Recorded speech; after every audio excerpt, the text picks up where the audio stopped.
ஒரு முறை கூட கர்த்தருடைய நாமத்தின் மகிமைக்காக நாம் ஒவ்வொருவரும் நம்முடைய வலது கைகளை உயர்த்தி ஹல்லேலூயா, கர்த்தருடைய பரிசுத்த ஸ்தோத்திரம்.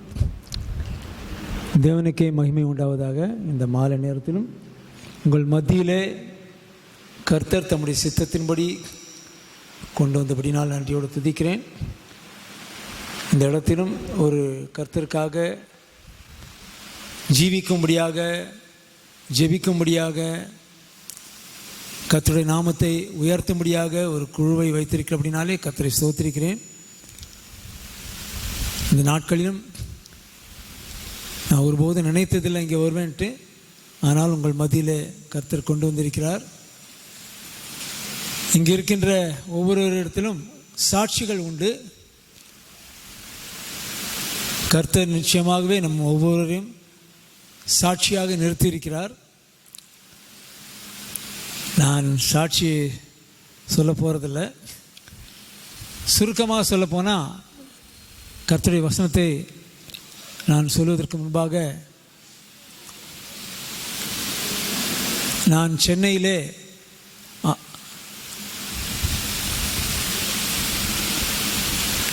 பிறந்தவன். சிறு வயதிலிருந்து சொல்லப்போனால் ஒரு கிறிஸ்தவ குடும்பத்தில், நல்ல ஆவிக்குரிய குடும்பத்தில் பிறந்தவன்.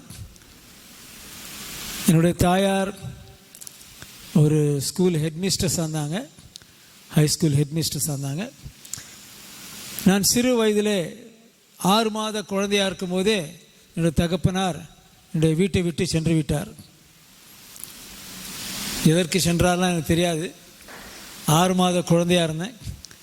அதுக்கப்புறம் தேடி இருக்காங்க, கிடைக்கல. என்னுடைய தாயார் ஸ்கூலில் ஹெட்மிஸ்ட்ரஸாக இருந்தபடினாலே, கர்த்தருடைய கிருபையினாலே என்னை விட மூத்த சகோதரி இருந்தாங்க. என்னுடைய சகோதரியை ஆண்டவர்கிட்ட போயிட்டாங்க. என்னுடைய சகோதரர் இருக்கிறார். கிறிஸ்தவ குடும்பத்தில் பிறந்திருந்தாலும் கிறிஸ்துவை அறியாதவனாக, கிறிஸ்துவை அற்றவனாக நான் காணப்பட்டேன்.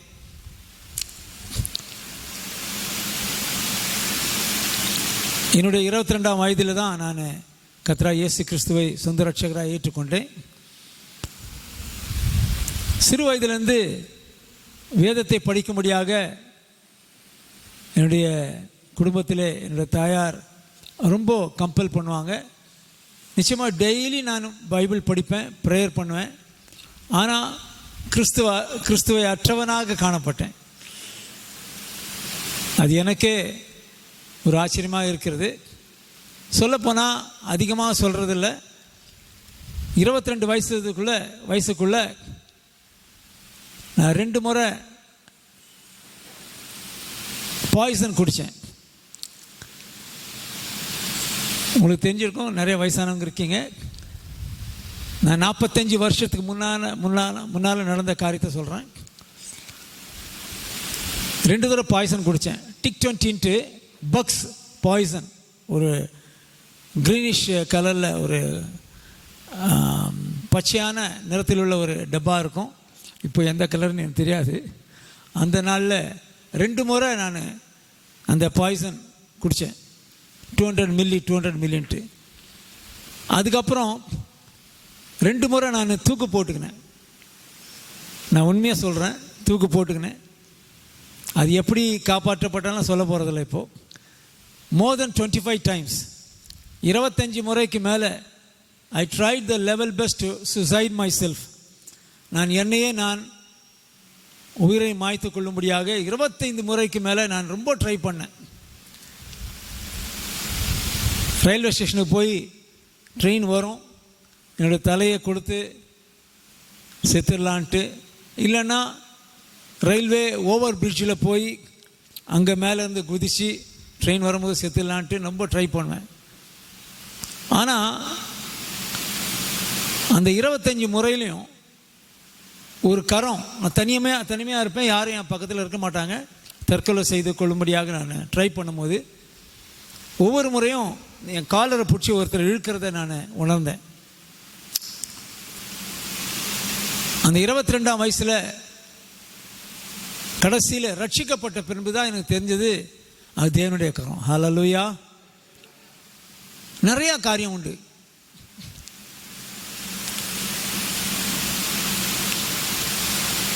ஸோ அதுக்கு எதுக்காக நான் அப்படி ஆச்சு இல்லை, நான் இப்போ சொல்கிறதுக்கு நேரம் இல்லை. குறைஞ்சது 10 முறைக்கு மேலே நான் ஜெயில் போயிருக்கேன். கிறிஸ்தவ குடும்பத்தெல்லாம் பிறந்தேன், ஆனால் கிறிஸ்துவை அறியாதவனாக இருந்தேன். என்னுடைய தாயாரை பற்றி நான் சொல்லணும்னா ஷார்ட் அண்ட் ஸ்வீட்டாக, எங்கள் அம்மா ஹைஸ்கூல் ஹெட்மிஸ்டர்ஸாக இருந்தாங்க. நான் சொன்னேன் எங்கள் அம்மாவை மாதிரி நான் ஒரு ரைச்சியஸ் உமன், ஒரு நீதிமானாகிய ஒரு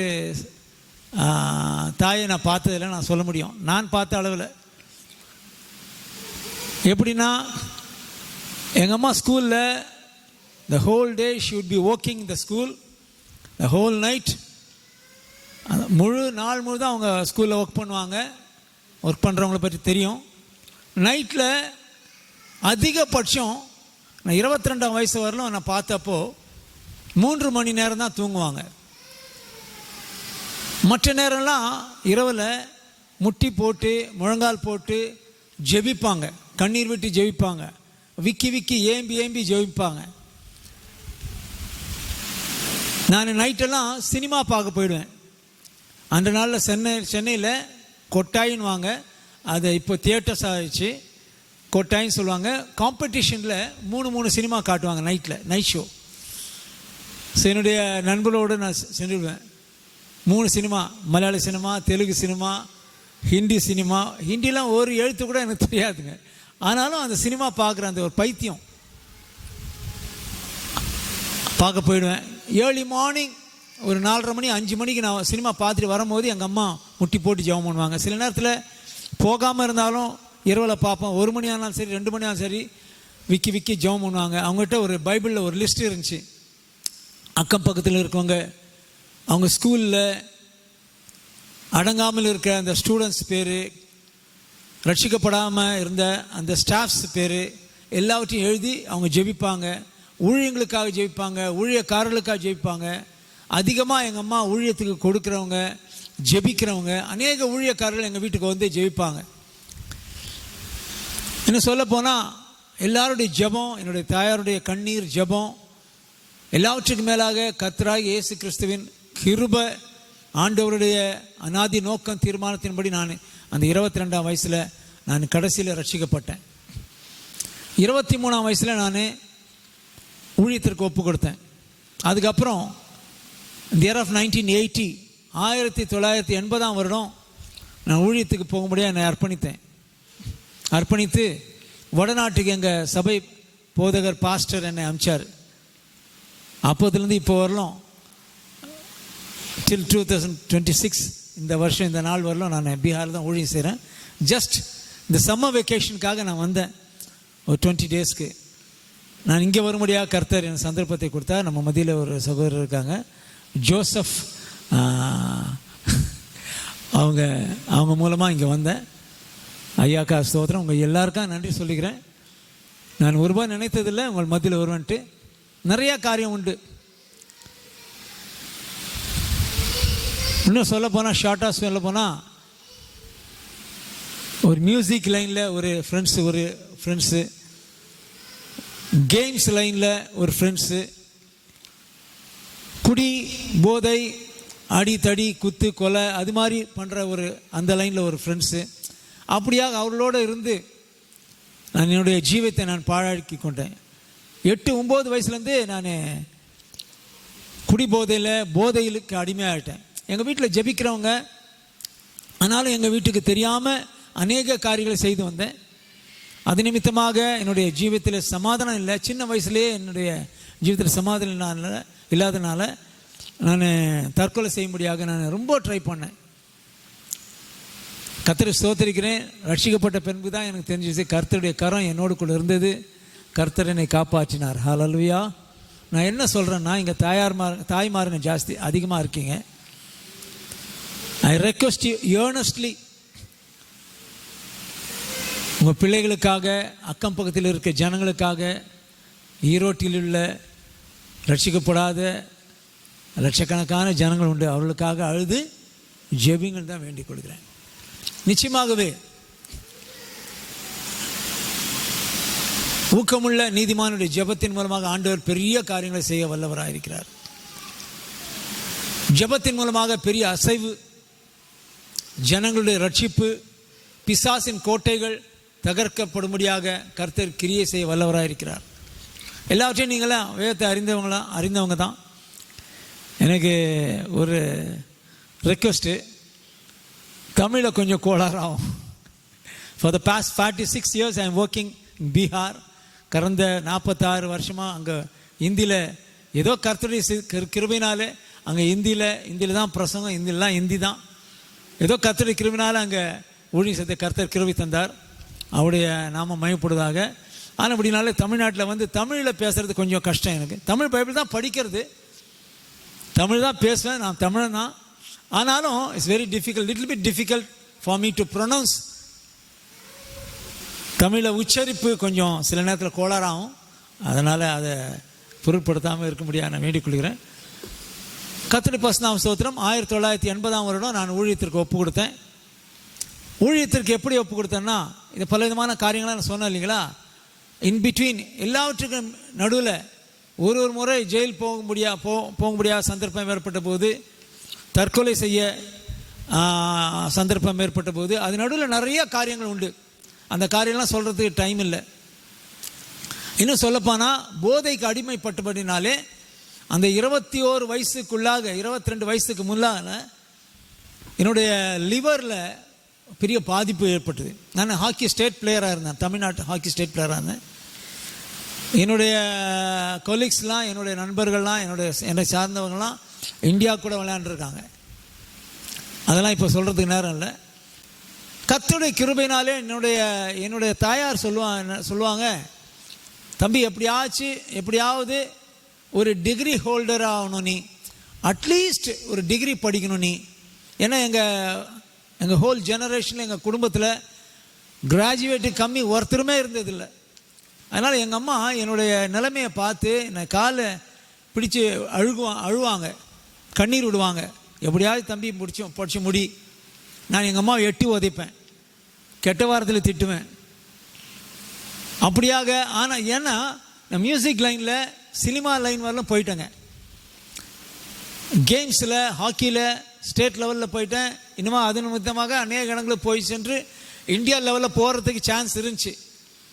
இன்னுமாக இந்த லைனில் ரவுடி சிஸ்டம், ரவுடி அந்த கேங்கு, இன்னுமா கேம்பிளிங்கு, இந்த ட்ரெயின் ராபரி நான் ஈடுபட்டிருந்தேன். ட்ரெயினில் கொள்ளையடிக்கிற அந்த கூட்டத்தில் கூட இருந்தேன். நிறையா இருக்குது. இந்த real story I'm telling about.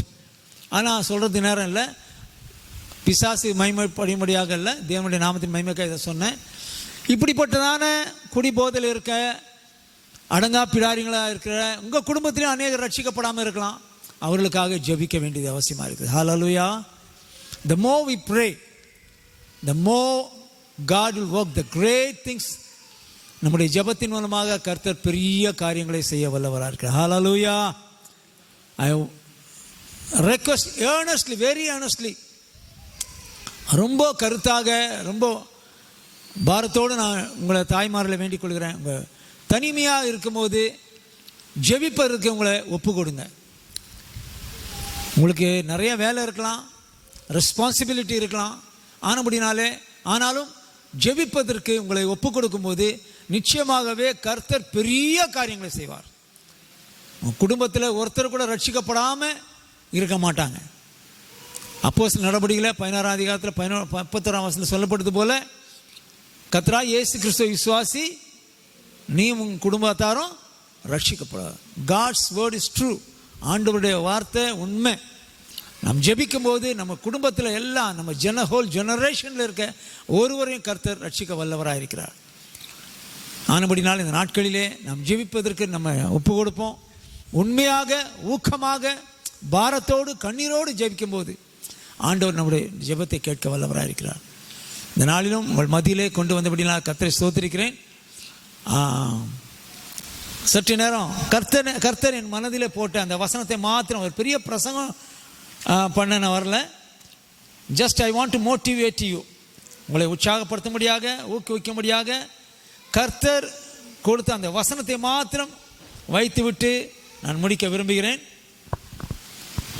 லூக்காவின் சுவிசேஷம், காஸ்பல் லூக் 14th chapter, 14ஆம் அதிகாரம்.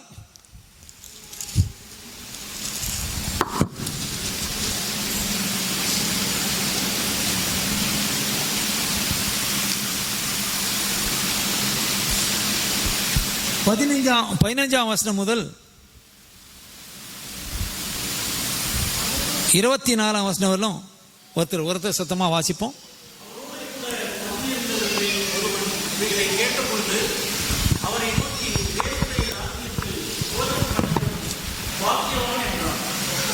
அதற்கு அவர், ஒரு மனுஷன் பெரிய விருந்தை ஆயத்தம் பண்ணி அநேகரை அழைப்பித்தான். விருந்து வேளையில் தன் ஊழியக்காரனை நோக்கி, நீ அழைக்கப்பட்டவர்களிடத்தில் போய், எல்லாம் ஆயத்தமாய் இருக்கிறது, வாருங்கள் என்று சொல்லு என்று அவனை அனுப்பினான்.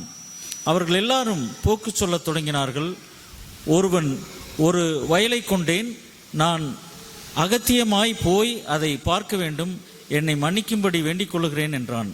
வேறொருவன், 5 ஏர் மாடு கொண்டேன், அதை சோதித்து பார்க்க போகிறேன், என்னை மன்னிக்கும்படி வேண்டிக் கொள்ளுகிறேன் என்றான்.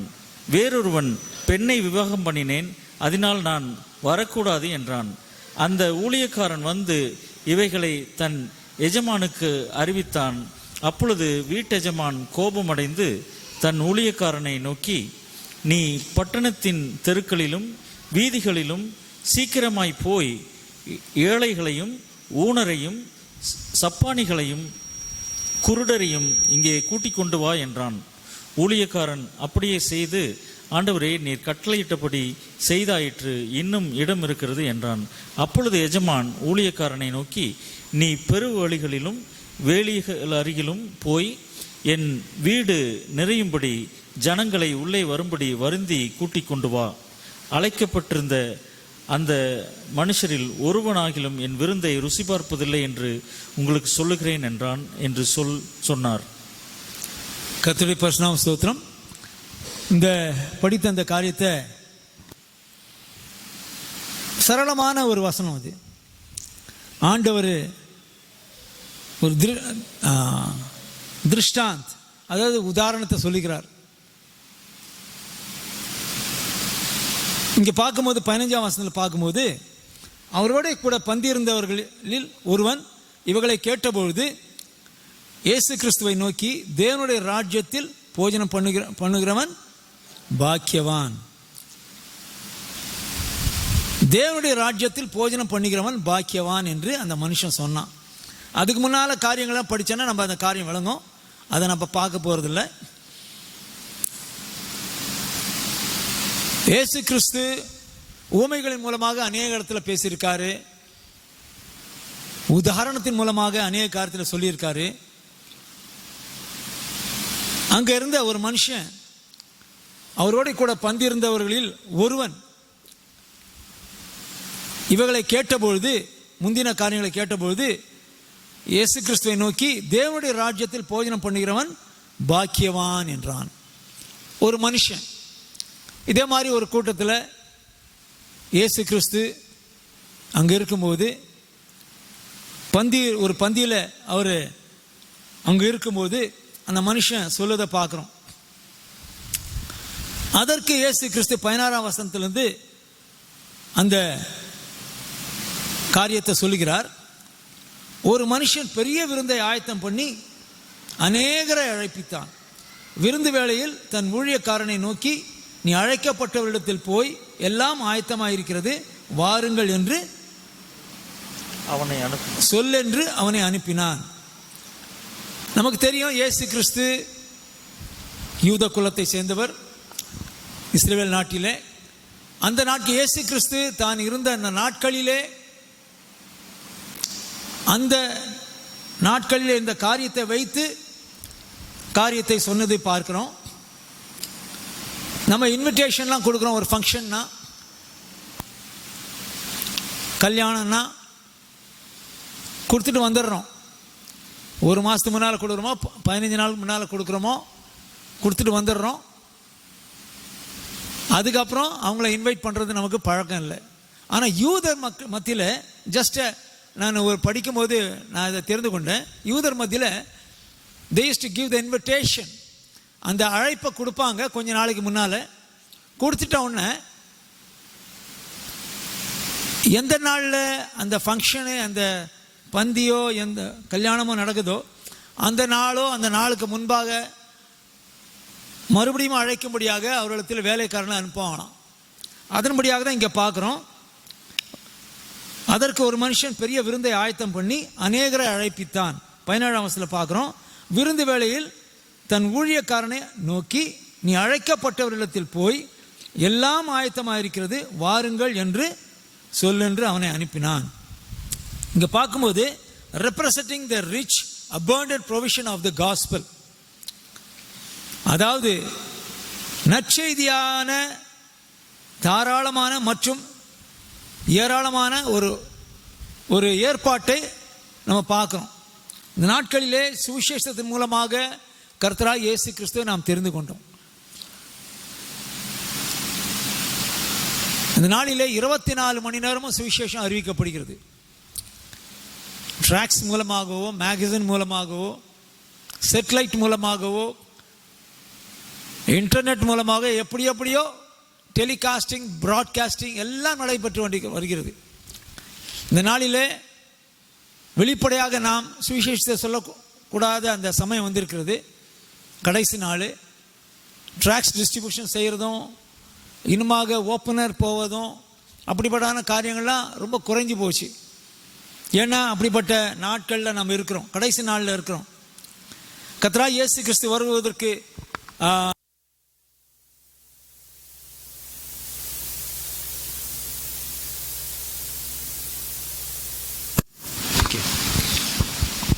அப்படிப்பட்ட கடைசி நாட்கள் நாம் ஜீவிக்கிறோம். பிரியமானவர்களே, நாம் நம்மை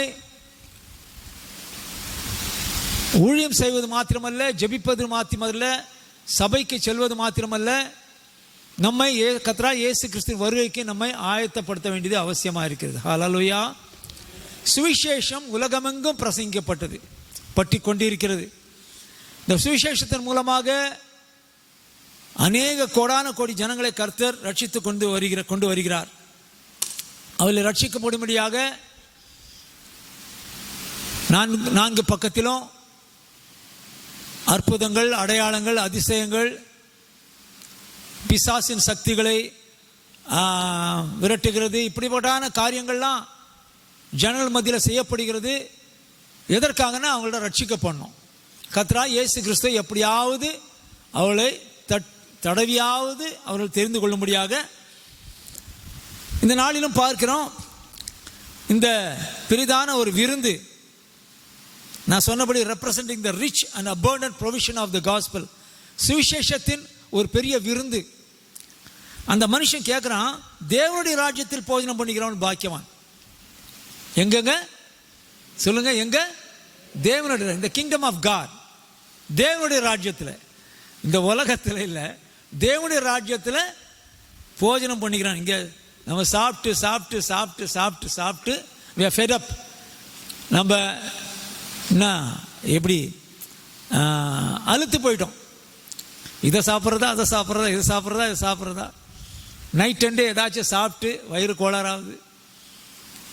north Indian food, South Indian food, Western food, Eastern food, அது மாதிரி சாப்பிட்டு சாப்பிட்டு சாப்பிட்றதுக்குன்னே நம்ம ரொம்ப நேரத்தை செலவழிக்கிறோம். சாப்பாட்டு நிமித்தமாக முதல்ல இருந்தே பாவம் வந்தது. ஆதாம் ஏவாள், ஆண்டவர் சொல்கிறாரு ஆதாம் கிட்ட, ஐயா அந்த பழத்தை சாப்பிடாத, அதை சாப்பிட்றதுனால தான் அந்த கீழ்ப்படியாமனால அந்த லஸ்ட்டு, அந்த இச்சையின் மூலமாக பாவம் உலகத்தில் வந்தது, சாபம் வந்தது, வியாதி வந்தது, பிசாசின் கிரியைகள் ஏற்பட்டுன்னு பார்க்குறோம்.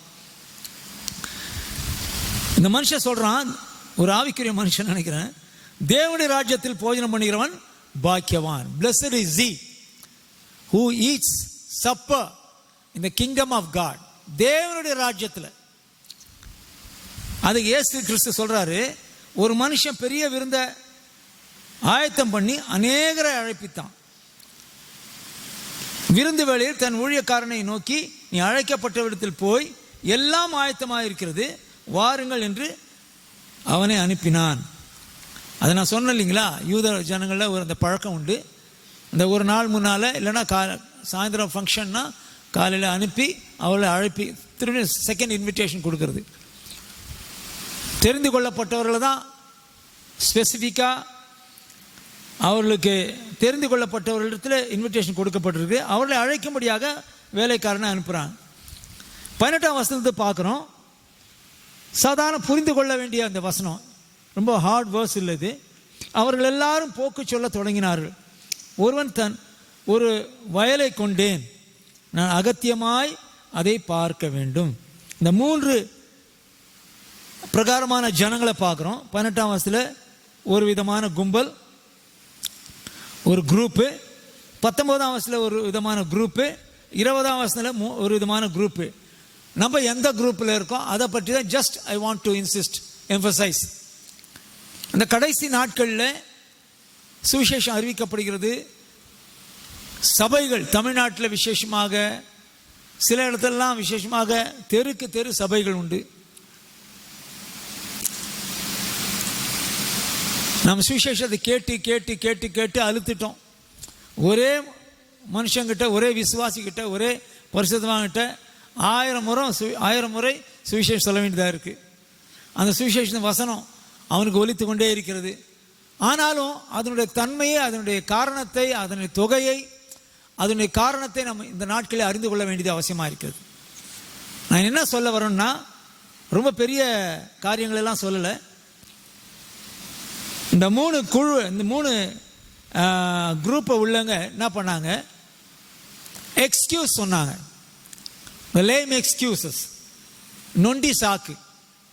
முதல் குரூப் என்ன சொன்னாங்க, 18ஆம் வசனத்தில் பாருங்க. அவர்கள் எல்லாரும் என்ன சொன்னாங்க சொல்லுங்க தயவுசெய்து. போக்கு சொல்ல தொடங்கினார்கள். they made lame excuses. போக்கு சொல்ல தொடங்கினாங்க.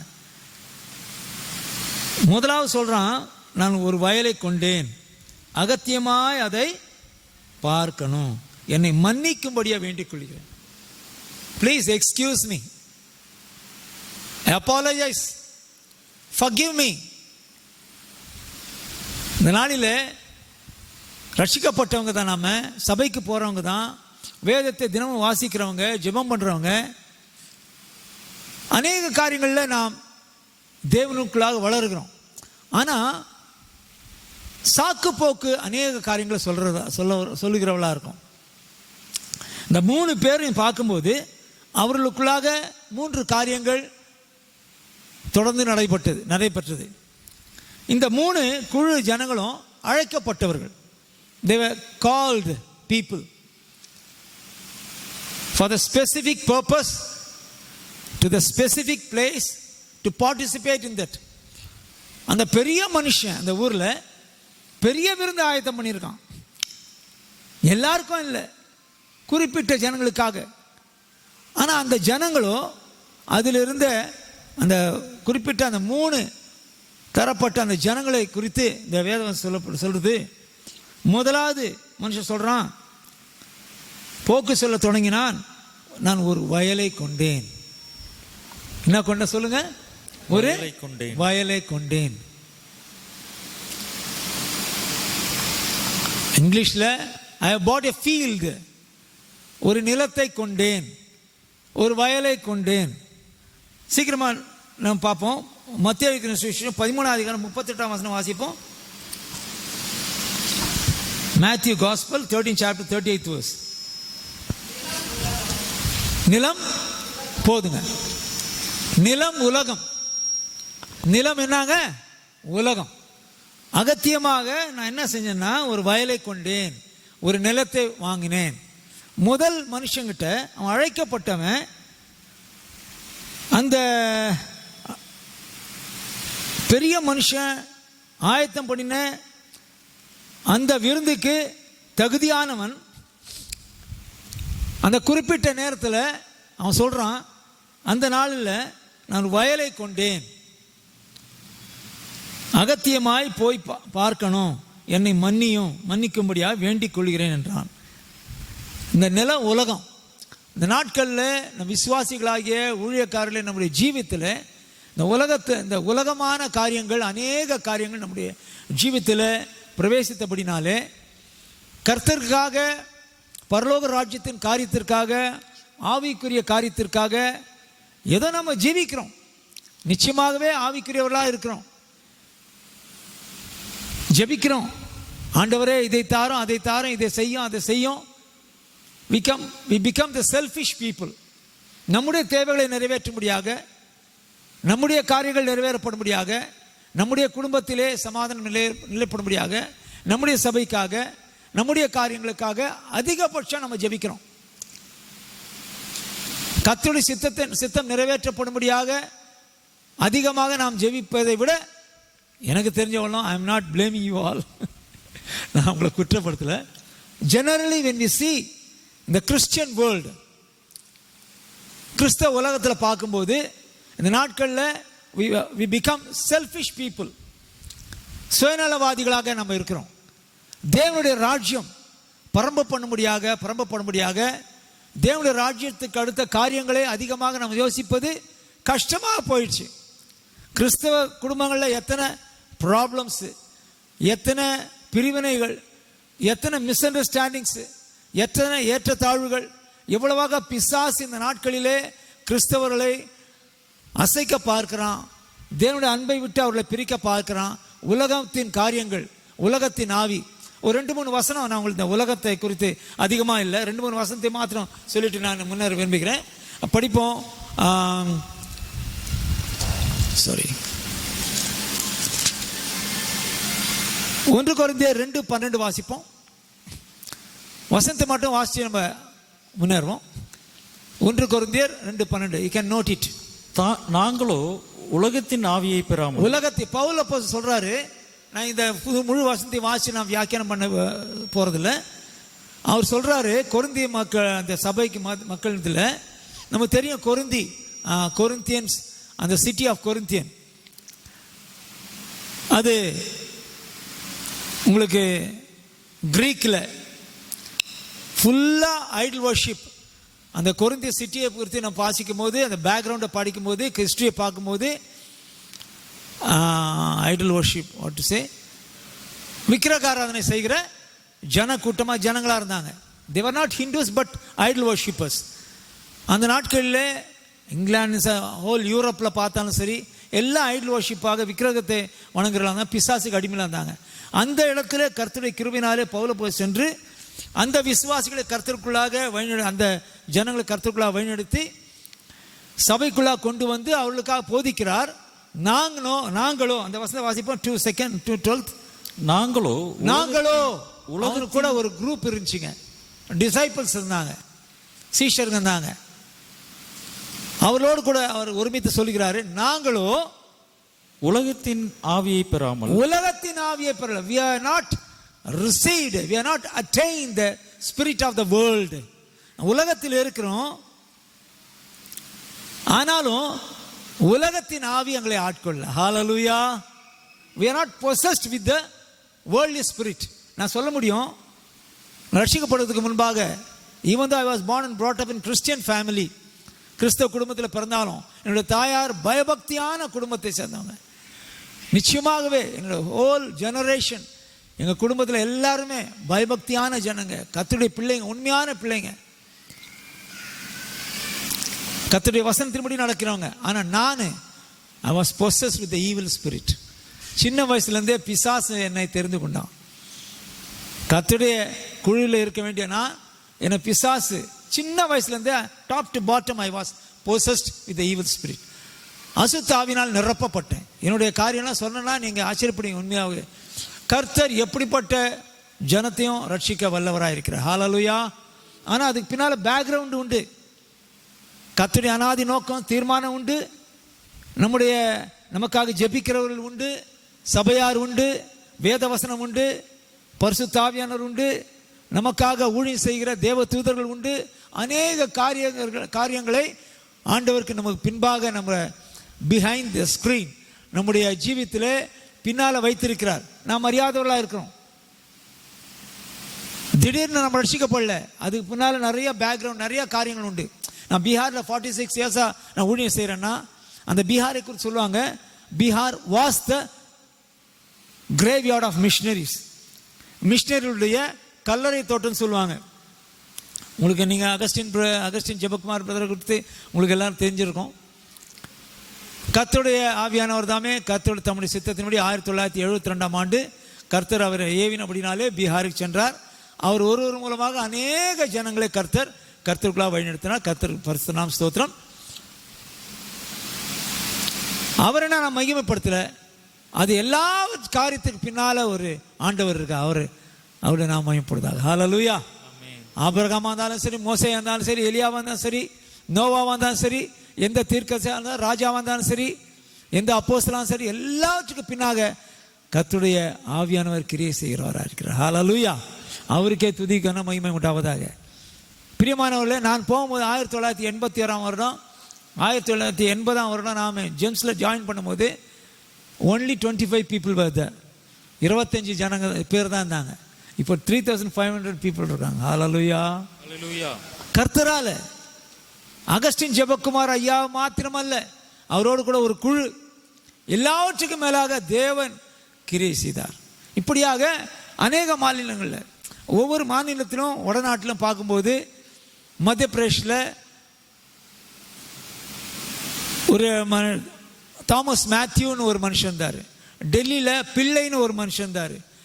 அநேக ஜனங்களை கர்த்தர் தெரிந்து கொண்டு இண்டிவிஜுவலாக தனிப்பட்ட ஜீவித்தில் அவர்கள் மூலமாக ஒரு பெரிய குழுவை ஏற்படுத்தி அந்த வடநாட்டிலும் கிரியை செய்கிறார், எல்லா இடத்துலையும் கிரியை செய்கிறார்.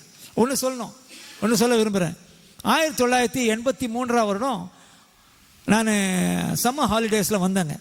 வந்தப்போ நான் சென்னையில் எங்கள் அண்ணன் வீட்டுக்கு போனேங்க. ஏர்லி மார்னிங் நான் ஒரு 4 மணிக்கு ப்ரேயர் வாக்குக்காக நான் வெளியே போனேங்க. டிஃபென்ஸ் சென்டரில் இருந்தார், அவர் டிஃபென்ஸ் கம்பெனியில் ஒர்க் பண்ணிட்டார். நான் 4 மணிக்கு எழுந்துச்சி ப்ரேயர் வாக்கு லீவுக்கு வந்தேன். அவர் 10-15 டேஸ்க்கு ப்ரேயர் வாக்கு போனாங்க.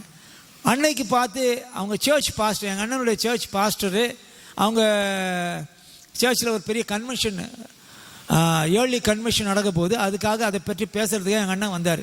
எங்கள் அண்ணன் ஒரு மியூசிக் வாசிக்கிறவர், நல்லா வாசிப்பார். ஸோ அதை பற்றி பேசுகிறதுக்காக வந்தார் அந்த பாஸ்டர். நான் 5 மணிக்கு ப்ரேயர் முடிச்சுட்டு வீட்டுக்கு வந்தேங்க. எங்கள் அண்ணன் வீட்டுக்கு வந்த உடனே எங்கள் அண்ணன் ஓடி வந்து சொன்னார், இவன் தான் என் தம்பி, வடநாட்டில் ரொம்ப கஷ்டத்தின் மத்தியில் ஊழியம் செய்கிறான் அப்படின்னு சொன்னார். உடனே within a fraction of second, உடனே அடுத்த நொடியிலே அந்த பாஸ்டர் சொன்னார், பிரதர், நாங்கள் தமிழ்நாட்டில் ஊழியம் செய்கிறோம், உங்கள் தம்பி வடநாட்டில் ஊழியம் செய்கிறார். தமிழ்நாட்டில் ஊழியம் செய்கிறதுக்கு அதுக்கு வேண்டிய கிருபை கர்த்தர் தருகிறார்.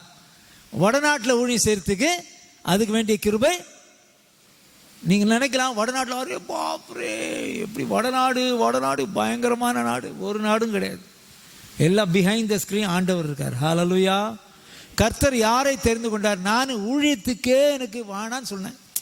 எதனாச்சும் நான் செய்வேன், ஊழிய மாட்டேன், செய்ய மாட்டேன், அப்படி டிசிஷனில் இருந்தேன். நிறையா காரியங்கள் உண்டு. ஊழியத்துக்கு ஒப்படுத்த போது எங்கள் பாஸ்டர் என்ன பண்ணார், எங்கள் அம்மாட்ட போனார். அந்த ஒரு விஷயத்தை சொல்லி நான் மேலே சொல்ல விரும்புகிறேன். எங்கள் பாஸ்டர் தனியாக எங்கள் அம்மாட்ட போனார், ஜெபத்தோடு போனார். எங்கள் அம்மா ஸ்கூல்லேருந்து வந்தாங்க. அம்மா, உங்கள் பையனை ஆண்டவர் அழைக்கிறாரு, அவங்க ஊழியம் செய்யணும், ஊழியத்துக்காக தெரிந்து கொடுத்துக்கிறாரு. எங்கள் அம்மா உடனே சொன்னாங்க அந்த ஊழியக்கார்ட்ட, ஐயா பாஸ்டர் ஐயா, யாரனாச்சும் நம்பிடுங்க, ஆனால் விக்டரை ஒருபோதும் நம்பாதீங்க. ஜெகதலை பிரட்டன், என்ன சொல்லுங்க, ஜெகதலை பிரட்டன். இந்த காலையில் குடுகுடுப்புக்காரன் வரும் பார்த்தீங்களா, மந்திரம் ஓதுறோம். அந்த நாளில் சென்னையில் வீடு வீடாக போய் பிச்சை கேட்பாங்க. குடுகுடுப்பு, அவர் ப்ராஃபஸி சொல்கிறாரோ, மாய வைத்த பண்ணுறவங்க மையன்னு மந்திர. இந்த வீட்டில் ஒரு பையன் இருக்கான், ஜெகதலை பிரட்டன். பிசாசு அறிக்கை எடுத்து ஜெகதலை பிரட்டுன்னு. எங்கள் வீட்டில் யார் ஜெகதலை பிரட்டனா? 4. எங்கள் அம்மா பாஸ்டர்கிட்ட சொன்னாங்க, ஐயா அவன் ஜெகதலை பிரட்டன், அவனை மட்டும் நம்பிடாதீங்க, உங்களை கெடுத்துருவான், உங்கள் ஊழியத்தை நாசமாக்கிடுவான். பாஸ்டரு யோசிச்சார், போயிட்டார். அடுத்த நாள் எங்கள் அண்ணன், என்னோட 8 வயசு பெரியவர் எங்கள் அண்ணன், அவர் ஐடிஐயில் இன்ஸ்ட்ரக்டர் அந்த நாளில். அவர் வந்தவுடனே அவர்கிட்ட தனியாக போய் பிரதர், உங்கள் யங்கர் பிரதரை ஆண்டவர் அழைக்கிறாரு, ஊழியம் செய்யணும்னு ஊழியத்துக்கு அழைச்சிருக்காரு. அவரும் டேப் பண்ண மாதிரி எங்கள் அம்மா சொன்னது எங்கள் அண்ணனுக்கு தெரியாது. ஆனால் அவர் ரெக்கார்ட் பண்ண மாதிரி அவரும் சொல்கிறாரு, அவன் ஜெகதல புரட்ட, அவனை மட்டும் நம்பிடாதீங்க. ஓகே. தேர்டு, அடுத்த நாள் அவர் ஜெபம் பண்ணி போயிட்டார். அவருக்கே கன்ஃபியூஸ் ஆகிடுச்சு, இவன் உண்மை தான் சொல்கிறானா பொய் சொல்கிறானா. எங்கள் அம்மாவும் சொல்லிட்டான், எங்கள் அண்ணன் சொல்லிட்டாங்க. அடுத்த நாள் எங்கள் அக்கா, ஷி வாஸ் ஒர்க்கிங் இன், எங்கள் அக்கா ஒரு பெரிய கவர்மெண்ட் ப்ரெஸ்ஸில் ஸ்டெனோவாக இருந்தாங்க. அந்த நாள் என்னோட 12 வயசு பெரியவங்க. அவங்க வேலை செஞ்சுட்டு வந்தவுடனே அந்த பாஸ்டர் தனியாக போய் அவங்ககிட்ட சொன்னாங்க, சிஸ்டர் உங்கள் தம்பியை ஆண்டவர் அழைக்கிறாரு. அவங்களும் ரெக்கார்ட் பண்ண மாதிரி, அவன் ஜெகதல புரட்ட, அவனை நம்பிடாதீங்க. Then the pastor was confused, totally confused. ரொம்ப குழம்பிட்டார் பாஸ்டர். ஆவியில் நிறைஞ்ச மனுஷன், ஜெபிக்கிற மனுஷன், உண்மையான மனுஷன். ஆனாலும் த கன்ஃபியூஷன் டேக்கன் பிளேஸ். ஒரு குழப்பத்தின் ஆவி அவர்கிட்ட வந்துச்சு. இவன் நடிக்கிறானா, உண்மைதானா, பொய்யா, அப்படி இருந்தேன். ஆனால் கர்த்தர், உலகத்தின் ஆவி, நான் சொல்ல வர்றதுன்னா பவுல் சொல்கிறார், அப்படி எப்படி இருந்தார். த ஹிஸ்ட்ரி சேஸ், சரித்திரம் சொல்லுது, அவர் 10 கப்பலுக்கு ஓனராக இருந்தார். அந்த நாளில் எபிரேயனாக இருந்தார், யூதனாக இருந்தார், விருத்த சேதனம் பெற்றவனாக இருந்தார்,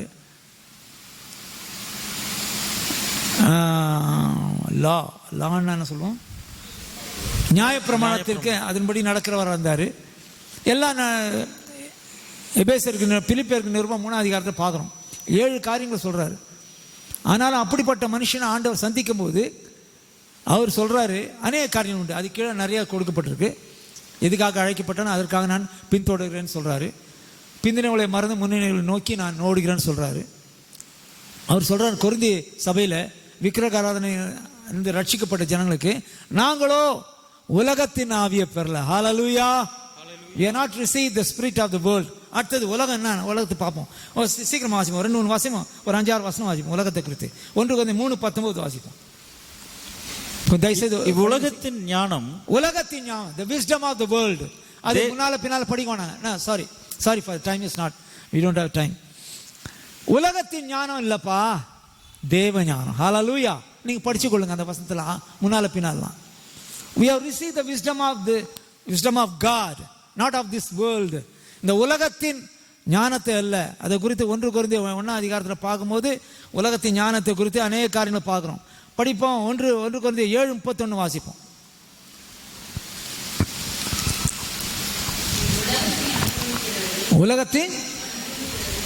உலகத்தின் அன்பு கூறுதலா, அனுபவிக்கிறவர்கள். என்னங்கம்மா, எனக்கு கொஞ்சம் காதிக்க சொல்லுங்க. உலகத்தை அனுபவிக்கிறவர்கள், உலகத்தை அனுபவிக்கிறவர்கள். அதுக்கப்புறம் படிச்சுங்க, நேரம் டைம் இல்லை. நான் உலகத்தை அனுபவிக்க வரல. I have been chosen to experience God. தேவனை அனுபவிக்க முடியாது. அதனால தான் 34ஆம் சங்கீதத்தில் தாவீது சொல்றாரு, taste and see that the Lord is good. தமிழ்ல என்ன சொல்லுவோம், ருசித்து பாருங்கள் தேவன் நல்லவர். ஹல்லேலூயா. நம்ம ருசிக்கிற பவுல் அப்போ சொல்றாரு அந்த நாளில். தென் 2 தீமோத்தேயு 2:12 வாசிப்போம். 2 தீமோத்தேயு 2:12.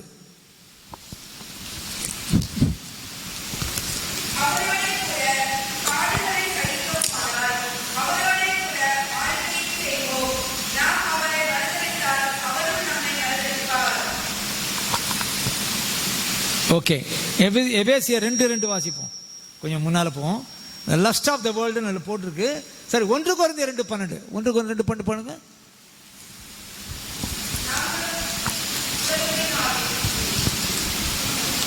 1 தீமோத்தேயு 2:12. Sorry. Any one of you, யாராவது வாசிக்கலாங்க. 1 தீமோத்தேயு 2:12.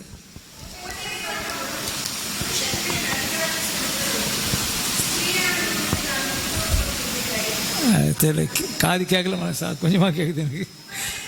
உபதேசம் பண்ணவும் புருஷன் மேல் அதிகாரம். அந்த வசனம் கொஞ்சம் மிஸ் ஆயிடுச்சு எனக்கு, சாரி. எபேசியர் 2:2 வாசிப்போம்.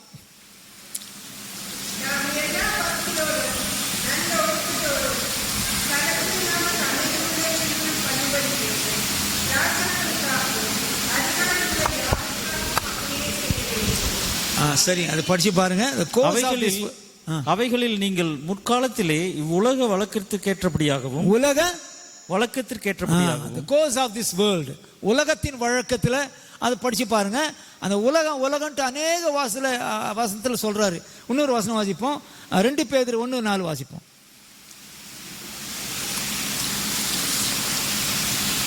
2 பேதுரு 1:4.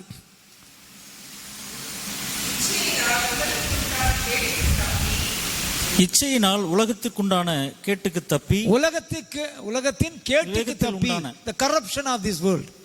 நான் இன்னும் நிறைய வசனம் இருக்கு, ஜஸ்ட் சொல்றேன். The spirit of the world, wisdom of the world, fashion of the world, the course of the world, the lust of the world, the corruption of the world. உலகம்ண்டு பவுலப்போஸ்தலனும் சரி, பேதுருவும் சரி, இன்னுமா இயேசு கிறிஸ்துவோட அநேக vanity of the world, friendship of the world, love of the world, peace of the world.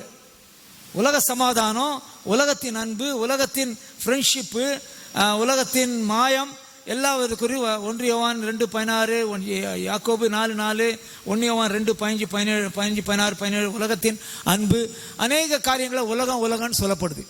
So we have to be careful about the world. இந்த உலகத்தில் நாம் இருந்தாலும் உலகத்தை குறித்து ரொம்ப ஜாக்கிரதையாக இருக்க வேண்டும். ஹல்லேலூயா.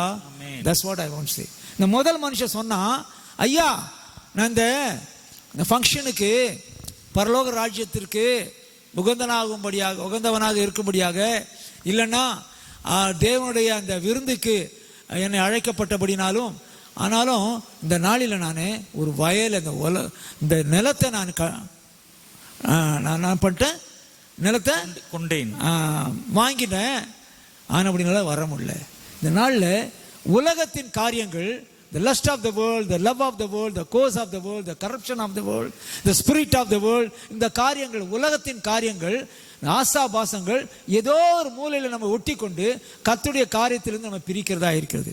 ஆனபடினாலே ஜெபிக்கிறவர்களா நாம், தேவ வசனத்தை படிக்கிறவர்களா நாம், சபைக்கு செல்கிறவர்களா நாம், ஊழியம் செய்கிறவர்களாகிய நாம், அநேக ஸ்தாபனங்களுக்கு ஜெபிக்கிறவர்களாகிய நாம் உலகத்தின் ஆசாபாசத்திலிருந்து முற்றிலுமாக விடுபட வேண்டியது அவசியமா இருக்குது. யாக்கோபு 4:4 கூட வாசிக்கும் போது உலக ஸ்நேகம் தேவனுக்கு உலக ஸ்நேகம், the love of the world. 1 யோவான் 2:15, 16, 17 பார்க்கும்போது உலகத்திலும் உள்ளவையிலும் அன்பு கூறாதீர்கள். நிறைய வசனம் உலகத்தின் spirit, God, love of the world, உலகத்தின் அன்பு, உலகத்தின் ஆவி, உலகத்தின் கோஸ், அந்த எந்த காரியம்லாம் நம்முடைய ஜீவியத்தை கர்த்தரிடத்திலிருந்து வேறுபிடிக்கிறதா இருக்கு. ஆனால் இந்த மனுஷங்கிட்ட பார்க்கும்போது இதை மட்டும் நான் சொல்லி முன்னேற விரும்புகிறேன். இங்கே 14ஆம் வசனத்தில் பார்க்கும்போது, லூக்கா 14ஆம் வசனம் அதிகாரத்தில் முதல் மனுஷன் என்ன சொல்றாரு, அதே போல அதுக்கு உதாரணமாக வாசிச்சோம். மத்தேயு 13:32 பார்க்கும்போது நிலம் உலகம்ட்டு பார்க்குறோம். அந்த நிலத்தை வாங்கினான், நிலத்தை கொண்டான் என்று பார்க்கிறோம். நிலம் கொண்டதுபடினாலே அதை பார்க்க முடியாது. அது எங்க போயிட போகுது, அது ஒன்றும் ஓடி போடுறது இல்லை. ஆனாலும் just he wanted to give excuse. அந்த ஃபங்க்ஷன்லேருந்து, அந்த விருந்துக்கு போகக்கூடாதபடிக்கு அவனுடைய மனசு கல்லா மாறிச்சோ என்னவா மாறிச்சோ அவன் விரும்பல. ஆனபடினால உடனே ஒரு எக்ஸ்கியூஸ் சொல்றான். we used to say many excuses. ஏன் பைபிள் படிக்கல, இதுயா, ஏன் குடும்பத்தில் அப்படி, இதுயா, அநேக காரணம். ஆனபடினாலே the excuses, it will detach our friendship with God. நம்முடைய ஆண்டவரோடு கூட நெருங்கி அந்த தொடர்பு இருக்கு இல்லைங்களா, அந்த ஃப்ரெண்ட்ஷிப்பை அது முறிக்கிறதா இருக்கிறது. ஆனபடினால நமக்கு தெரியாத அநேக உலகத்தின் காரியங்கள், ஆசாபாசங்கள் நம்மை ஆட்கொண்டு இருக்கிறது. நாம் கிறிஸ்தவர்களாக இருக்கிறோம், அந்நிய பாஷையை பேசுகிறவர்களாக இருக்கிறோம், ஆவியை பெற்றவர்களாக இருக்கிறோம், சபையை பெற்று போகிறவர்களாக இருக்கிறோம், ஞானஸ்நானம் பெற்றவர்களாக இருக்கிறோம், ரட்சிக்கப்பட்டவர்கள், நம்மை நாமே அநேக காரியம் திருப்திப்படுத்தி உண்டு. ஆனால் நமக்கு தெரியாத அநேக உலகத்தின் காரியங்கள். நான் சொன்னீங்கள்ல, ஒரு 10 வசனம் இருக்கும். உலகத்தின் ஆசாபாசம், உலகத்தின் ஸ்நேகம், உலகத்தின் ஆவி, உலகத்தின் ஞானம், உலகத்தின் அறிவு, அநேக காரியம் காணப்படுது. இந்த காரியத்தில் நாம் விடுபட வேண்டியது அவசியமா இருக்குது. ஹல்லேலூயா. Then we will participate in the kingdom of God. அப்பொழுது நாம் தேவனுடைய ராஜ்யத்திலே அந்த பந்தியிலே பங்கு பெறுவோம்னு பார்க்கிறோம். தடையா இருந்த காரியம் என்னன்னா உலகம். ரெண்டாவது பார்க்கிறோம். 19ஆம் வசனம் வாசிப்போம். 14:19. வேறொருவன் 5 ஏர்மாடு கொண்டேன். ஒரு ஏர் மாடு இல்லை, ஒரு ஒரு ஒரு ஜோடி இல்லை, 5 ஏர் மாடு. 5 ஏர் மாடுன்னா 5 ஜோடி, 5 ஜோடி ஏர் 5 ஏர் மாடுகளை கொண்டேன். அதை சோதித்து பார்க்க போகிறேன். I want to test it. I want to test it. சோதித்து பார்க்கிறது. முதலாவது உலகம் பிசாசு மாமிசம் சொல்றீங்களா, அதுதான் சொல்றேன், வேற ஒன்றும் சொல்லலை நான். உலகம் ஃபர்ஸ்ட், உலகம் கர்த்தருடைய பிள்ளைகளுக்கு தடையா இருக்குது. ரெண்டாவது சோதிக்கிறவன். மத்தேயு சுவிசேஷம் 4 அதிகாரம் 3 வசனம் வாசிப்போம். 4:3. சோதனைக்காரன். நம்ம இந்த இன்சிடென்ட் நம்மளுக்கு தெரியும். இயேசு கிறிஸ்து ஊழியத்திற்கு அர்ப்பணித்த போது, ஊழியத்திற்கு முன்பாக என்ட்ராவதுக்கு முன்னால 40 நாள் உபாசிச்சாரு. பரிசுத்த ஆவியானவர் தாமே அவரை வனாந்தரத்தில் எடுத்துக்கொண்டு சென்றான்னு பார்க்குறோம். அப்போ சோதிக்கிறவன் என்ன சொல்லியிருக்குங்க ஐயா? சோதனைக்காரன். Evil, Satan. சோதனைக்கு அந்த பிசாசை குறிக்கிறது. சோதிக்கிறவன். நம்ம எப்பொழுதும் சோதிச்சு கொண்டே இருப்போம். ஆண்டவர் நம்மை பாவத்தினாலே தீமையினால சோதிக்கிறவர் அல்ல. இதை குறித்து எக்ஸ்பிளனேஷன் கிடையாது, சொல்ல போறதில்லை. ஆனால் பிசாசனவன் நம்மை தீமை நிமித்தமாக எப்படியாவது கர்த்தரை விட்டு பிரிக்கும்படியாக, எப்படியாவது நம்மை சோதிக்கும்படியாக, பல விதத்தில் சோதிக்கும்படியாக அவன் யோபை குறித்து பார்க்கிறோம். பவுலப்போஸ்தலன் கூட ஒரு இடத்துல போகும்போது பிசாசனவன் அவனை பரிசுத்தாவின் தடை செய்தார். ஆனால் பிசாசனவன் அவனை ஏவினார் என்று பார்க்குறோம். தாவீதை குறித்து பார்க்குறோம், பிசாசன் ஏவினான்னு பார்க்குறோம். இன்னும் அநேக இடத்துல கூட பார்க்குறோம். 1 தெசலோனிக்கர் 3:5 வாசிப்போம். 1 தெசலோனிக்கர் 3:5. 1 Thessalonians 3rd chapter 5th verse. ஆகையால் நான் இனி பொறுத்திருக்க கூடாமல் எங்கள் வேலை வீணாய் போகத்தக்கதாக சோதனைக்காரன் உங்களை சோதனைக்கு உட்படுத்தினால். பிசாச அவர் சொல்றாரு, ஊழியத்தில் சோதனைக்காரன் தடை செய்கிறான், ஜெபம் பண்றது தடை செய்யறான், வேதவாசிக்கு தடை செய்யறான், பரிசுத்த ஜீவித்தை ஜீவிப்பது தடை செய்யறான், குடும்பத்தில் அன்பை நிலைநிறுத்த கூடாதபடிக்கு, குடும்ப ஜெபம் இல்லாதபடிக்கு சீரழிக்கிறான். நம் பரிசுத்த காரியங்களை நினைக்க கூடாதபடிக்கு, சிந்திக்க கூடாதபடிக்கு, செயல்படக்கூடாதபடிக்கு அநேக காரியங்கள் உங்களுக்கு தெரியும். இந்த நாளிலே சோதனைக்காரன் இவன் சொல்றான், 5 ஏர் மாடு, ஜோடி ஏர் மாடு, ஜோடி தான் தமிழ்ல சொல்லுவோம், ஜோடி ஏர் மாடு. ஒரு ஜோடி இல்லை, 5. என்ன மனுஷனு எனக்கு புரியல. I want to test it. ஐயா, அந்த நாளில் தான் டெஸ்ட் பண்ணுமா? மாடை டெஸ்ட் பண்ணோன்னா அநேக காரியம் உண்டு. நான் கொஞ்சம் பார்த்துருக்கேன். எங்கள் வீட்டு பக்கத்தில் சென்னையில் பால்காரங்க உண்டு. பால்காரங்க அந்த மாடை வாங்கிறதுக்கு வருவாங்க. பின்ன வயிற்றை தட்டுவாங்க, நல்லா இருக்கான்னு பார்ப்பாங்க. ரெண்டாவது வாழை தூக்கி பார்ப்பாங்க, நல்லா இருக்கான்ட்டு. வாயை திறந்து பார்ப்பாங்க, பல்லெல்லாம் அங்கே தான், நாக்கெல்லாம் பார்ப்பாங்க. certain things they will test it before they buy. அவங்க வாங்குறதுக்கு முன்னால் டெஸ்ட் பண்ணுவாங்க. இவர் வாங்கிட்டாரு, இதை டெஸ்ட் பண்ண போறாரு. எங்கே போயிட்டு இது என்னன்னு தெரியல, எந்த கதையில் முடியுன்னு தெரியல.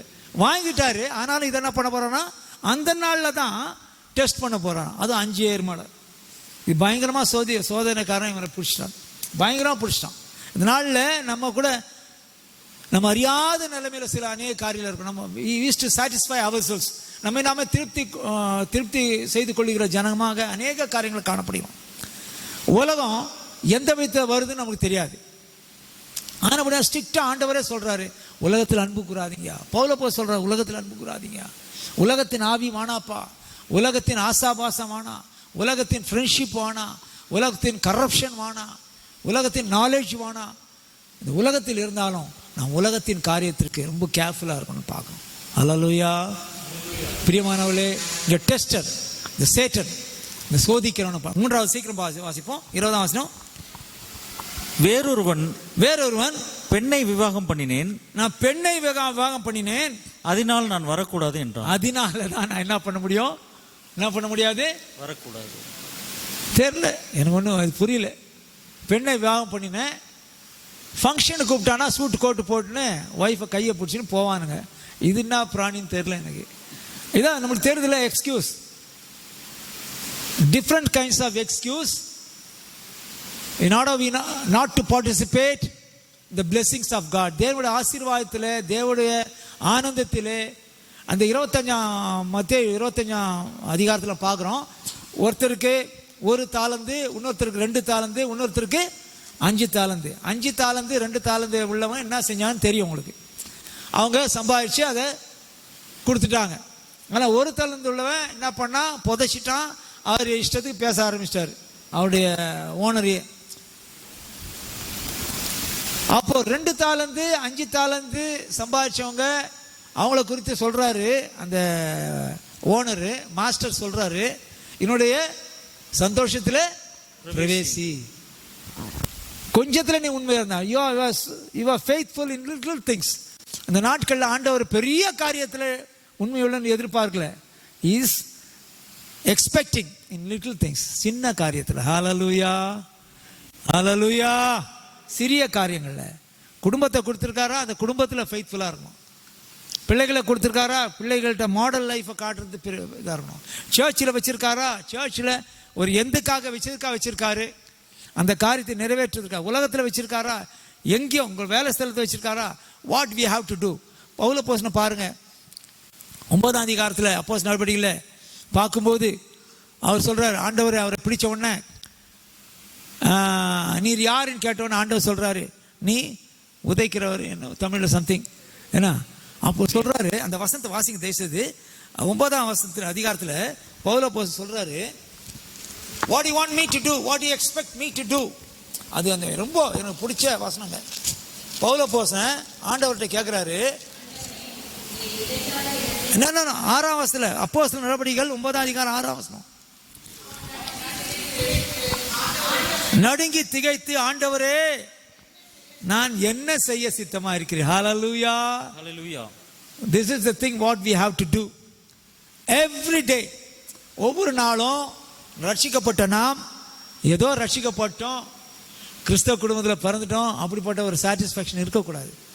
திட்டம் நினச்சிக்காதீங்க, உங்களை ஒரு மாதிரி சொல்கிறேன்னு நினைக்காதீங்க. These are all the things we lack. நம்முடைய ஜீவிதத்தில் அநேக குறைகள் உண்டு. எந்த சபையை சேர்ந்தவங்களாம் பரவாயில்ல, எத்தனை வருஷம் நீங்கள் கிறிஸ்தவர்களாக இருந்தாலும் பரவாயில்ல, ஜெனரேஷன் டு ஜெனரேஷன் கிறிஸ்தவர்களாக இருந்தாலும் பரவாயில்ல. Whatever may be the experience you have in Christ, கிறிஸ்துக்குள்ளே எவ்வளோ எக்ஸ்பீரியன்ஸ். அந்த நாளில் ஒரு மனுஷனுக்கு தெரியும், ஒரு அங்கிள் அவர் வந்து உட்காந்தானா, முன்னால் உட்காந்தனா 25 வருஷம் முன்னால் நான் இதை செஞ்சேன், அதை செஞ்சேன், இதை செஞ்சேன், இப்போ எப்படி என்ன செய்கிறேன்னு ஒன்றுமே சொல்ல மாட்டார். பயங்கர இரிட்டேஷனாக இருக்கும். சார் நிறைய காரியம் உண்டு, நான் பழைய காரியத்தையே நான் அப்படி இருந்துட்டேன், இப்படி இருந்துட்டேன். What I am who I am in Christ. கிறிஸ்துக்குள்ள நான் எப்படி இருக்கிறேன், எப்படியா ஜீவிக்கிறேன், எப்படியா என்னுடைய ஜீவியம், ரட்சிக்கப்பட்ட பின்பு என்னுடைய ஜீவன் இந்த நாளில் எப்படி இருக்கிறது, அதை தான் கர்த்தர் பார்க்கிறார். If you are faithful little things, சில காரியத்தில் சிறிதான காரியங்கள் நான் உண்மையாக இருந்தேன்னா பெரிதான காரியத்துக்கு அதிகாரியாக்குவார். ஹல்லேலூயா. God has chosen us we to participate in the feast of the kingdom. தேவனுடைய ராஜ்யத்தின் அந்த பந்தியில் நாம் சேர்க்கப்படுவதற்கு, பார்ட்டிசிபேட் பண்றதுக்காக நம்ம அழைத்திருக்கிறார். ஹல்லேலூயா. ஆமென். முதல் குரூப் சொல்றாரு, உலகம் வந்தனால, நிலத்தை வாங்கினால, it itself become the hindrance. அது எதை வாங்கினாரோ அதுவே அவருக்கு தடைக்கெல்லாம் மாறிடுச்சு. இப்போ என்ன பண்ணாரு, 5 ஜோடி ஏறு மாடு வாங்கினாரு, அதுவும் போச்சு. சோதிக்கிறவன் பிசாசு வந்து தடை பண்ணிட்டான். 3வது the flesh, சரீரம், ஆவியாது, உலகம், பிசாசு, மாமிசம். சொல்லுவோம் இல்லைங்களா ஐயா, நம்ம ஜெபி பண்ணலாம், ஆண்டவரே உலகம், பிசாசு, மாமிசத்துக்கு அடிமையாக இல்லாதபடிக்கு ஆண்டவர் எல்லாவற்றிலிருந்து விடுவியும். This is the thing. இங்கே பார்க்குறோம், ஆவிக்கிற ரீதியில் வேற ஒரு பெண்ணை வாகம் பண்ணினேன், அதனால் நான் வர கூடாது. கல்யாணம் பண்ண தப்பு இல்லை, மனைவியோட சந்தோஷமா இருக்கு தப்பு இல்லை, ஆனால் ஃபங்க்ஷன்ல வராதுதான் இப்போ தப்பு. மாமிசம், டியட்ரானமி, வாட் டு சே ஃபார் டியட்ரானமிங்க, உபாகமம் புத்தகத்தில் 24:5 வாசிப்போம். சீக்கிரமா வாசிப்போம். 24:5.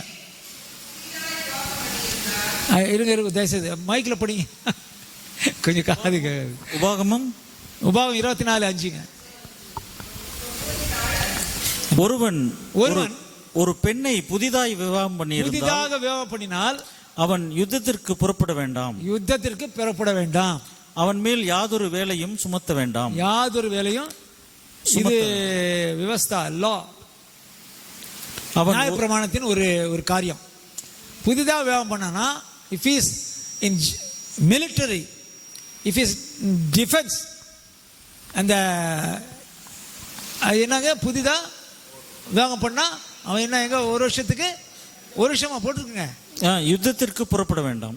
யுத்தத்திற்கு புறப்படும். He is in military. Even though he is in military, he is commanded not to go for 1 year. 365 நாள் அவனுக்கு போக வேண்டிய அவசியம் இல்லை. ஹல்லேலூயா, ஆமென். இது நியாயப்பிரமாணம் சொல்லப்பட்டிருக்கு. மோசேனுடைய நியாயப்பிரமாணத்தில் ஆண்டவர் உரைக்கப்பட்ட காரியங்கள். அது மிலிட்டரி ஒர்க்கில், இது ஃபங்க்ஷனு. இவர் பந்திக்கு போனோம், அழைக்கப்பட்டவர், விசேஷமானவர் அந்த மாஸ்டருக்கு. ஆனால் இதை அவர் தள்ளுபடி பண்ணுறாரு. நான் விவாகம் பண்ணினா அப்படின்னாலே என்ன பண்ண முடியலை. ஸோ நான் ஜாஸ்தி எலாபரேட் பண்ண விஷயம் நமக்கு தெரியும். These are all the things hindering us become obstacles. நமக்கு தடையாக மாறி இருக்கிறது உலகம், பிசாசு, மாமிசம். இந்த உலகத்தில் நாம் எந்த காரியத்தை இருந்தாலும் சரி, அந்த காரியமே நமக்கு தடை கல்லாதபடி. நான் போபாலில் மத்திய பிரதேஷில் ஊழியம் செய்தேன். ஜஸ்ட் இந்த இன்சிடென்ட் சொல்லி முடிக்க விரும்பினேன். ஊழியம் செய்தேன் நான் இன்னொரு பிரதரு. அப்போது ஊழியம் செஞ்சிருக்கும் போது போபாலில் மத்திய பிரதேஷ் கேபிட்டல். அப்போது ஒரு சபை அங்கே நிறுவப்பட்டுச்சு கர்த்தருடைய கிருபையில். அங்கே ஒரு எங்களுடைய ஊழியத்தில் தொடக்கத்தில் ஒரு ரொம்ப ஏழை, பரம ஏழை ஒரு சகோதரி ரட்சிக்கப்பட்டாங்க. வீடு இல்லை, வாசல் இல்லை, ஒரு சின்ன கொட்டகை, இந்த பண்ணி போகிற அந்த கொட்டகை இல்லைங்களா, அது மாதிரி தான் இருந்துச்சுங்க. இப்படி குனிஞ்சி படுத்து தான் போகணும் அந்த உள்ள. ரொம்ப பரம ஏழை. அவங்கள தான் ஃபஸ்ட்டு ஃப்ரூட்டாக எங்களுக்கு கொடுத்தாரு. முதல் கனியாக எங்களுக்கு எங்கள் ஊழியத்தில் போபாலில் கொடுத்தாரு.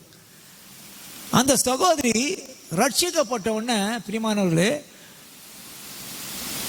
நாங்கள் ப்ரேயர் நடத்துகிறோன்னா 8:30 மார்னிங் சர்வீஸ் நடக்குதுன்னா 8 மணிக்கெலாம் வந்துடுவாங்க. நாங்கள் ட்ரெயின் பண்ணியிருந்தோம். முழங்கால் படித்து ஜெபம் பண்ணோம், ஸ்தோத்திரம் பண்ணோம். ஸ்தோத்திரம் ஸ்தோத்திரம் ஸ்தோத்திரம் ஸ்தோத்திரம் ஸ்தோத்திரம் ஸ்தோத்திரம். வரப்போர்களுக்காக, ஜபத்திற்காக, ஆராதனைக்காக, பாஸ்டருக்காக, போபாலுக்காக, எல்லாத்துக்கும் ஜெபம் பண்ணோம், ஸ்தோத்திரம் பண்ணின்னு இருப்பாங்க. 1/2 hour முன்னாலே வந்து. அவங்க ரொம்ப ஏழையாக இருந்தாங்க. நானும் அந்த பிரதர், என் கூட சீனியர் பிரதரு, தமிழ் பிரதர் தான். ஹி வாஸ் ஃப்ரம் ட்ரிச்சி, நான் சென்னை. நாங்கள் 2 பேரும் போனோம். கர்த்தர் எங்களை அங்கே அனுப்பினார். நாங்கள் 2 பேரும் யோசித்தோம், இந்த சகோதரிக்கு, தாயாருக்கு கொஞ்சம் ஃபைனான்ஸாக உதவி செய்வோம். 2 ஆடு வாங்கி கொடுத்தோம், 2 கோழி, ஒரு சேவலும் ஒரு பெட்டை கோழியும் வாங்கி கொடுத்தோம். அதே மாதிரி ஆட்லேயும் 2 ஆண் பெண்ணுன்னு வாங்கி கொடுத்தோம். அவன் ரொம்ப சந்தோஷமாக வாங்கிக்கினாங்க. வாங்கி அந்த கோழி என்ன பண்ணிச்சு, ஒரு 6 மாதத்தில் நிறையா முட்டையிட ஆரம்பிச்சிச்சு. அது குஞ்சு பொறிக்க ஆரம்பிச்சிச்சு. இந்த ஆடு பெரிய ஆசீர்வாதம். அது எத்தனை மாதம்லாம் குட்டி போடலாம் தெரியாது. ஆனால் கர்த்தருடைய ஆசீர்வாதம், குட்டி போட ஆரம்பிச்சிச்சு. அப்புறம் 2 மாடு வாங்கி கொடுத்தோம். ரொம்ப எங்களுக்கு ரொம்ப கன்வின்ஸ்ட் ஸோ மச் அந்த அம்மாவுக்கு உதவி செய்யணுன்ட்டு. அந்த அம்மா ரொம்ப சந்தோஷமாக ஆவிக்கிற சகோதரியாக ஆகிட்டாங்க. ஞானஸ்நானம் பெற்றாங்க. சபைக்கு ஒழுங்காக வருவாங்க. ஆனால் குட்டி போட ஆரம்பிச்சிச்சு, குஞ்சு பொறிக்க ஆரம்பிச்சிச்சு. மாடு கொஞ்சம் 2 குட்டி போட ஆரம்பிச்சிச்சு. அவங்க அந்த ஒரு சின்ன பக்கத்தில் வாடகை எடுத்து அங்கே கட்ட ஆரம்பிச்சு. நான் சர்ச்சுக்கு வரலாம், அந்த நேரத்தில் ஆடு கொண்டு போட்டுச்சு. இன்னொருத்தர் லேண்டு, அந்த வீட்டு ஓனர் பயங்கரமாக திட்டுறாங்க. ஏம்மா நீ போகிறதா அலுவலியா, சோத்திரம் பண்ணிட்டு இது சுத்தம் பண்ணிட்டு போகிறதாம்மா.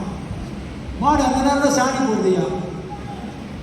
கொஞ்சம் லேட் ஆகிடுச்சுங்க, கொஞ்ச நாள் லேட்டு, அப்புறம் வேட்டு, அப்புறம் முடிகிற போது வருவாங்க, ஆசீர்வாதம் பெனடிக்ஷன் கொடுக்கும்போது வருவாங்க. அப்புறம் கொஞ்ச நாள் வராமல் இருந்தாங்க. அந்த சீனியர் ப்ரோ சொன்னார், விக்டர் நான் அவருக்கு போய் பாரு. சரி, நான் போய் பார்த்து என்னத்தை பார்த்து இருக்குதான் தெரிஞ்சது தான். அப்புறம் ஒரு நாள் போனோம். சகோதரி உங்கள் வீட்டுக்கு வந்து நாங்கள் ஜெபம் பண்ணி கொடுக்குறோம். வாங்க பாஸ்டர், வாங்க பாஸ்டர், வாங்க பாஸ்டர். சபைக்கெல்லாம் சரியாக வருதுன்னு என்னம்மா, அவங்க குழந்தை குட்டிலாம் இருக்குது, கற்று கொஞ்சம் ஆசீர்வதிக்க ஆரம்பிச்சாங்க. போனோம். நாங்கள் 2 பேரும் டிசைட் பண்ணோம், 2 பிரதர்ஸும் இன்னைக்கு ஜெபம் பண்ணோம். அக்கா ஏன் வரதில்லை? ஆடு நீங்கள் பயன்படுத்துறீங்க, ஆடு, கோழி, மாடு, பெரிய ரோதனை அது நிறையா வந்துருச்சு, அதனால் வேலை ஜாஸ்தி ஆகிடுச்சா, வர்றது கஷ்டமாக. சரி, அந்த சீனியர் பிரதர் சொன்னார், ஓகே நான் உங்களுக்காக ஜெபம் பண்ணுறோம், எவ்வளோ ஆசீர்வாதம் ஆண்டவர் கொடுத்தாரோ அவ்வளோ ஒரே நாள் எடுத்துக்க சொல்லி, ஒரே நாளில் எல்லாம் சாகிற மாதிரி ஜெபம் பண்ணுறோம். ஐயோ pastor pastor pastor pastor pastor கைசேது கூட ஆரம்பிச்சாங்க, காலில் விழ ஆரம்பிச்சாங்க. நாங்கள் வாதி போயிருந்தோம், என்னமாச்சு, தயவுசெய்து இதெல்லாம் சாகிறதுக்காக நீ ஜெபம் பண்ணாங்க. அவங்களுக்கு தெரியும் ஊழியக்காரங்க ஜெபம் பண்ண ஆண்டவர் ஆசீர்வதிக்க சபிக்கிறது நம்ம வேலை இல்லை, ஆனால் ஜஸ்ட் ஒரு இதுக்காக அவங்களை டெஸ்ட் பண்ணுறதுக்கு தான் நான் பண்ணோம். உடனே அந்த அம்மா அன்னிலிருந்து மனம் திரும்பிட்டாங்க. ஹல்லேலூயா, ஹல்லேலூயா. ஆண்டவர் யோபை கொடுத்து நம்ம பார்க்கணும். இவ்வளோதான் போனாலும் சரி, என்ன ஆண்டவர் என்ன பண்ணாலும், என்னை கொன்று போட்டாலும் அவர் மேல் நம்பிக்கை. ஹல்லேலூயா. That kind of faith, that kind of trust, that kind of hope you must have these days. இந்த நாளில் நம்மகிட்ட ஆண்டவர் எல்லா ஆசீர்வாதத்தையும் கொடுத்துருப்பார். டைம் இல்லை, இங்கே பார்க்குறோம். அப்புறம் அந்த மாஸ்டர் ரொம்ப கோபமாகி இங்கே பார்க்குறோம். சுவிசேஷம் முதலாவது இயேசு கிறிஸ்துவானவர் பரலோக ராஜ்யத்தை குறித்து பலவந்தமாக தெரிந்து கொள்ளணும்னு பிரசங்கம் பண்ணார். அதுக்கப்புறம் யோவான் ஸ்நானன் வந்து பிரசங்கம் பண்ணார். அதுக்கப்புறம் சீஷர்கள் பண்ணார். பரலோக ராஜ்யத்தை குறித்து சொல்லப்படுது, சுவிசேஷம் அறிவிக்கப்பட்டது. கடைசியில் பார்க்கணும், இயேசு கிறிஸ்துவானவர் அவர்களுக்காக முழு உலகத்திற்காக ஆட்டுக்குட்டியை போல தன்னுடைய ஜீவனை கொடுத்தாரு. பார்க்கணும் சுவிசேஷம். 1 கொரிந்தியர் 1:18 பார்க்குறோம். தமிழ் எப்படிங்க வசதி ஜெபம் பண்ணோம். 1:18 சிலுவை உபதேசம் கெட்டு போகிறவர்களுக்கு வைத்தியமாயிருக்கு, ரட்சிக்கப்படுகிற நமக்கு. ஹல்லேலூயா, ஹல்லேலூயா. We are being saved, we are being saved, we shall be saved. ரட்சிக்கப்பட்டு விட்டோம், ரட்சிக்கப்பட்டு கொண்டிருக்கிறோம், ரட்சிக்கப்படுவோம். இயேசு கிறிஸ்து மத்திய ஆதாயத்தில் வரும்போது 1 தெசலோனிக்கேயர் 4:16 பார்க்குறோம். 1 எபிரேயர்கள் இருக்கும் 9:28 பார்க்குறோம். இயேசு கிறிஸ்து வரும்போது நாம் அவருக்குள்ளாக எடுத்துக்கொள்ளப்படுவோம்னு கொடுக்கப்பட்டிருக்கு. ஆனால் நம்ம ரட்சிப்பு கடைசி வரை நிலைத்திருக்கிறவனே ரட்சிக்கப்படுவான். மத்திய 24:13 சொல்லுவோம், கடைசி வரை நிலைத்திருக்கணும், அப்போ நம்ம ரட்சிப்பு நேரி வரும். ஆனால் ரட்சிப்பை அழிக்க முடியாத, விளைக்க முடியாத, ரட்சிப்பின் அனுபவத்தை விட்டு நம்மை தூரப்படுத்த முடியாது பிசாசு அநேக காரியங்களை எத்தனிக்கும். இல்லை உலகம் பிசாசு மாமிசம் இவ்வளோதான் சொல்ல வேண்டும். இந்த மாஸ்டர் ரொம்ப கோபம் கொண்டு இந்த ரோட்டு ஓரத்தில் இருக்கணும், வேலி ஓரத்தில் இருக்கணும்லாம் நமக்கு தெரியும். முதல்ல யூதர் மத்தியில் சுவிசேஷம் அறிவிக்கப்பட்டது. அந்த யூதர்களோ அதை வெறுத்தாங்க, ரிஜெக்ட் பண்ணாங்க. யோவானின் சுவிசேஷம் 1:11 பார்க்குறோம். அவர் சரி 12 கூட பார்க்குறோம். அவரை ஏற்றுக்கொண்டவர்களோ அவர்களை தேவனுடைய பிள்ளைகளாக மாற்றும்படியாக அவர்களை அதிகாரம் கொடுத்தார். அதுக்கு முன்னால் 11 பார்க்குறோம். அந்த வசனத்தை வாசிங்க.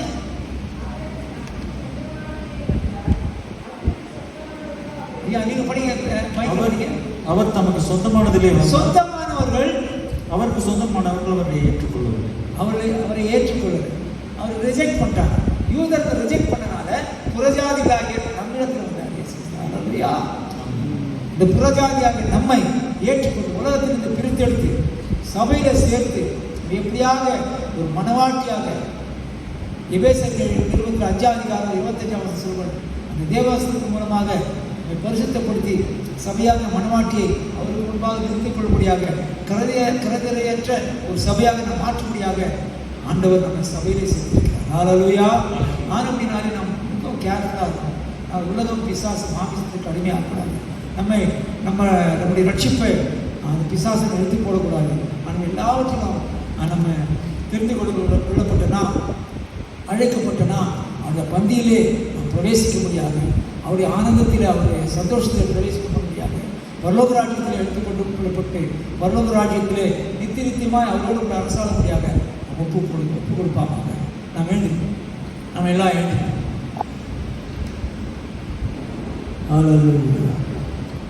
In the name of Jesus. Lord, have mercy upon us. எல்லாரும் நம்முடைய வலதுகையை நேர நீட்டி நாம் மனதிலே சொல்லுவோம். ஆண்டவரே, இந்த பரலோக ராஜ்யத்திற்கு தகுதியானவனாக என்னை மாற்றும். உலகத்திலே இருந்து